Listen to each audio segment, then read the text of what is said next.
Corona virus के बीच देश में अब बर्ड फ्लू फैलने का खतरा मंडरा रहा है। बर्ड फ्लू क्या है और ये बीमारी कैसे फैलती है, बर्ड फ्लू से बचने का क्या तरीका है, उससे बचने के लिए क्या क्या सावधानियां बरतनी चाहिए, वहीं क्या बर्ड फ्लू अंडा और मांस खाने से भी फैल सकता है। इन तमाम सवालों का जवाब जानने के लिए हमारे सहयोगी कुलदीप शर्मा ने पशु चिकित्सक डॉक्टर गौतम आनंद से खास बातचीत की।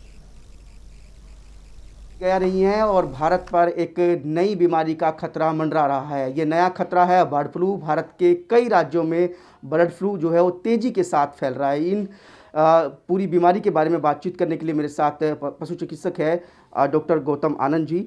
सर, तमाम जानकारी लोग जानना चाहते हैं बर्ड फ्लू के बारे में। सबसे पहले तो ये जानना चाहेंगे ये बीमारी है क्या, किस वायरस से फैलती है और कैसे फैलती है?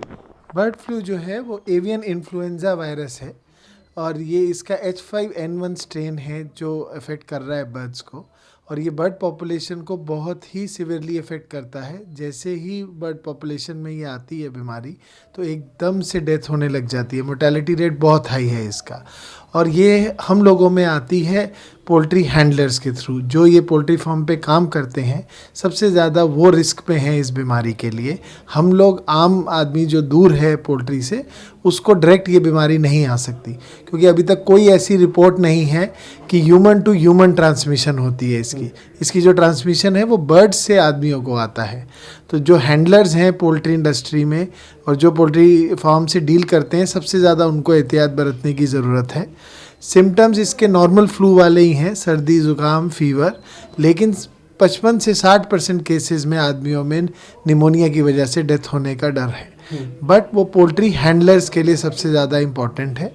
और पोल्ट्री में कलिंग इसमें की जाती है। जो भी इन्फेक्टेड पॉपुलेशन होती है उसको इससे हम अलग कर देते हैं ताकि ये आगे ना फैले, क्योंकि पोल्ट्री की सिक्रीशन से ये फैलता है।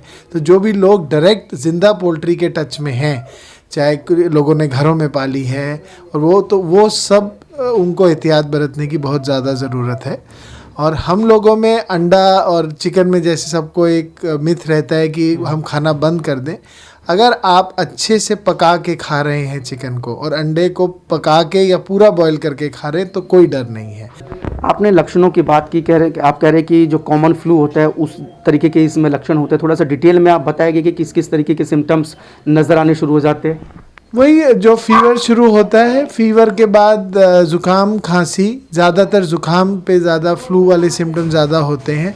लेकिन क्योंकि बर्ड फ्लू का भी एडवेंट बहुत ज़्यादा है, कोरोना की तरह एकदम बॉडी में फैलता है, तो उसमें लंग्स अफेक्ट हो जाती हैं और निमोनिया वाले सिम्टम्स आ जाते हैं, और वो एक सीरियस स्टेज है और 60% आदमियों की उसमें डेथ हो जाती है। तो इसीलिए अगर आप पोल्ट्री के आसपास हैं और आपको कोई भी ऐसा सिम्टम आ रहा है सर्दी ज़ुकाम वाला, तो आप एकदम अपनी जांच करवाइए। जैसे कोरोना से बचने के लिए कई सारी सावधानियां बरतनी पड़ती है। सोशल डिस्टेंसिंग, पीपी किट आपको पहननी पड़ती है, मास्क आपको लगाना पड़ता है। इससे बचने के लिए किस तरीके की सावधानियां बरतें? इससे बचना उनको है जो पोल्ट्री को हैंडल कर रहे हैं, तो उनको पोल्ट्री को हैंडल करते वक्त मास्क पहनना चाहिए, पीपी किट पहननी चाहिए, अपने हाथ धोने चाहिए।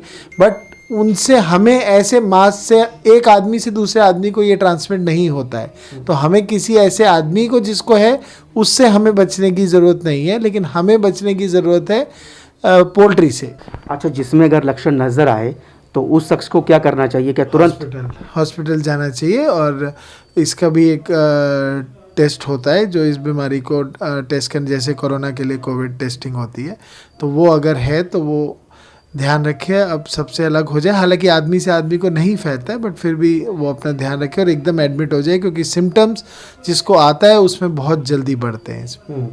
देश के कई राज्यों में तेजी के साथ फैल रहा है, बर्ड्स के अंदर अभी फैल रहा है। हज़ारों बर्ड्स जो है वो केरल में मर गई, और दिल्ली की सीमा से टच राज्य है हरियाणा, वहाँ तक भी इसके केसेस अब मिल रहे हैं। तो दिल्ली को कितना सावधान रहने की ज़रूरत है? ये तो दिल्ली की पोल्ट्री, जो दिल्ली की पेरीफ्री पे पोल्ट्री इंडस्ट्री है, उनको ध्यान रखने की बहुत ज़रूरत है कि एक पोल्ट्री फार्म से दूसरे पोल्ट्री फार्म में ये इन्फेक्शन ना आए, क्योंकि जिस फार्म में आ जाता है तो वो फिर सारे बर्ड्स को इफेक्ट कर देता है। तो बिल्कुल ये थे मेरे साथ डॉक्टर साहब, जो साफ तौर से बताते हुए कि आपको बर्ड फ्लू से बचने के लिए किस तरीके की सावधानी बरतने की ज़रूरत है, और जो कन्फ्यूज़न बर्ड फ्लू को लेकर लोगों के बीच में है उनको भी दूर करने की कोशिश जो है वो इनकी तरफ से की जा रही है। लेकिन जिस तरीके से देश में भी कोरोना गया नहीं है, तो ऐसे में बर्ड फ्लू से सावधान रहने की सलाह आपको हर कोई दे रहा है। कैमरामैन रविंदर के साथ कुलदीप शर्मा, टोटल न्यूज़, दिल्ली।